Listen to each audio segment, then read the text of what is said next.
पुण्यातील पर्वती भागात आजोबाकडून 9 वर्षाच्या नातीवर अत्याचार. नेमकं प्रकरण काय?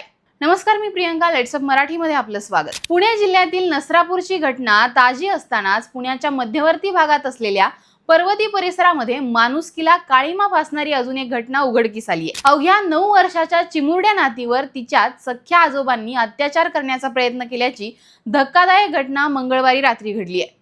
या घटनेमुळे परिसरामध्ये प्रचंड खळबळ उडाली असून संतप्त नागरिकांनी रात्री उशिरापर्यंत पर्वती पायथा परिसरामध्ये ठिय्या आंदोलन केलं. आता हे संपूर्ण प्रकरण नेमकं काय आहे ते जाणून घेऊयात. समोर आलेल्या माहितीनुसार पीडित मुलीचे आई वडील हे काही कामानिमित्त घराबाहेर गेले होते.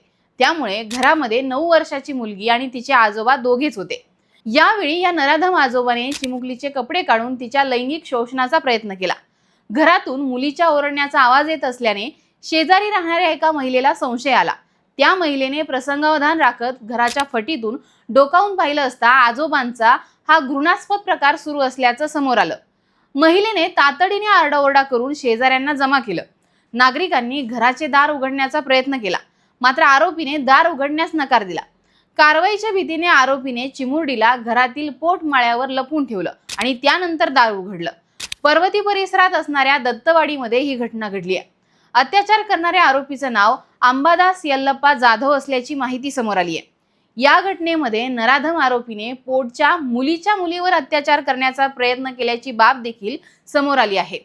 यावेळी संतप्त नागरिकांनी घरात घुसून या आरोपीला पकडलं आणि चांगला चोप दिलाय. या प्रकरणामध्ये या आजोबाला पोलिसांनी बेड्या ठोकल्या असून त्याच्यावर पॉक्सो अंतर्गत गुन्हा दाखल करण्यात आलाय.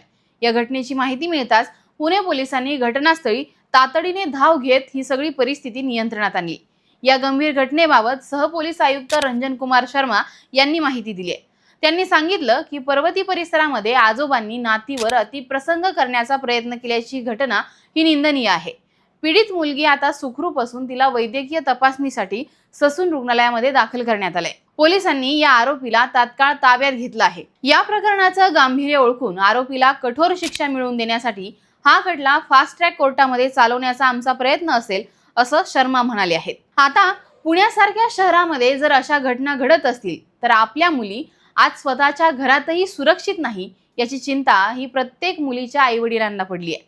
अशा घटना जर घडत असतील तर या घटनांना आळा घालण्यासाठी नेमकं काय केलं पाहिजे हे आम्हाला कमेंट बॉक्समध्ये कमेंट करून सांगा आणि पाहत राहा लेट्स अप मराठी.